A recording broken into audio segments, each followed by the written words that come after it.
पितृपक्ष में पढ़े पितरों को प्रसन्न करने वाली यह लोक कथा इस वर्ष बुधवार 18 सितंबर 2024 से पितृपक्ष प्रारंभ हो रहा है और इन दिनों श्राद्ध पक्ष की यह लोक कथा पढ़ने का विशेष महत्व माना गया है। यह कथा दो भाइयों की है, जो एक धनी तो दूसरा निर्धन है। आइए आप भी श्राद्ध पक्ष के दिनों में यह कथा पढ़ें और अपने पितरों को प्रसन्न करके पाए उनसे अनेक सबसीस। श्राद्ध पितृ श्राद्ध पक्ष की लोक कथा। श्राद्ध पक्ष की कथ के अनुसार जोगे तथा भोगे दो भाई थे। दोनों अलग अलग रहते थे। जोगे धनी था और भोगे निर्धन। दोनों में परस्पर बड़ा प्रेम था। जोगे और बौद्ध की कथ।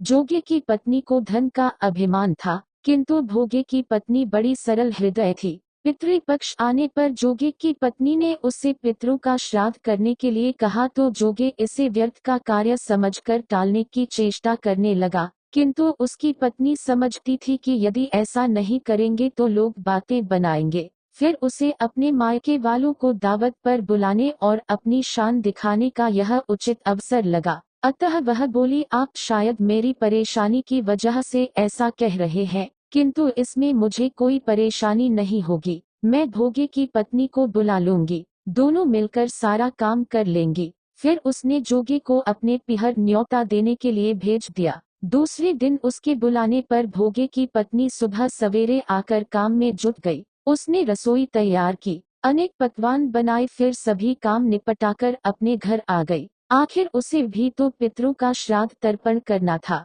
इस अवसर पर न जोगे की पत्नी ने उसे रोका, न वह रुकी। शीघ्र ही दोपहर हो गई। पितर भूमि पर उतरे। जोगे भोगे के पितर पहले जोगे के यहाँ गए तो क्या देखते हैं कि उसके ससुराल वाले वहाँ भोजन पर जुटे हुए हैं। निराश होकर वे भोगे के यहाँ गए। वहाँ क्या था, मात्र पितरों के नाम पर अग्यारी दे दी गई थी। पितरों ने उसकी राख चाटी और भूखे ही नदी के तट पर जा पहुँचे। थोड़ी देर में सारे पितर इकट्ठे हो गए और अपने अपने यहाँ के श्राद्धों की बढ़ाई करने लगे। जोगे भोगे के पितरों ने भी अपनी आप बीती सुनाई। फिर वे सोचने लगे, अगर भोगे समर्थ होता तो शायद उन्हें भूखा न रहना पड़ता, मगर भोगे के घर में तो 2 जून की रोटी भी खाने को नहीं थी। यही सब सोचकर उन्हें भोगे पर दया आ गई। अचानक वे नाच नाच कर गाने लगे, भोगे के घर धन हो जाए, भोगे के घर धन हो जाए। सांझ होने को हुई। भोगे के बच्चों को कुछ भी खाने को नहीं मिला था।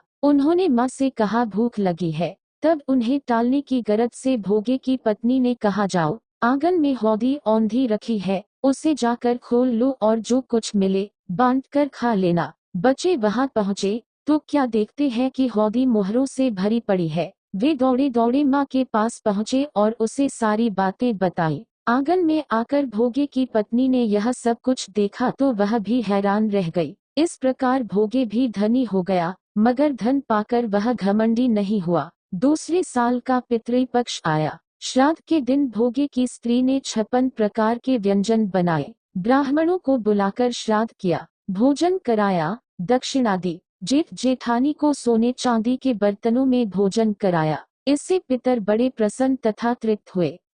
अगर आपको वीडियो अच्छा लगा हो तो लाइक और शेयर करें और चैनल को सब्सक्राइब करें। धन्यवाद। जय श्री कृष्णा।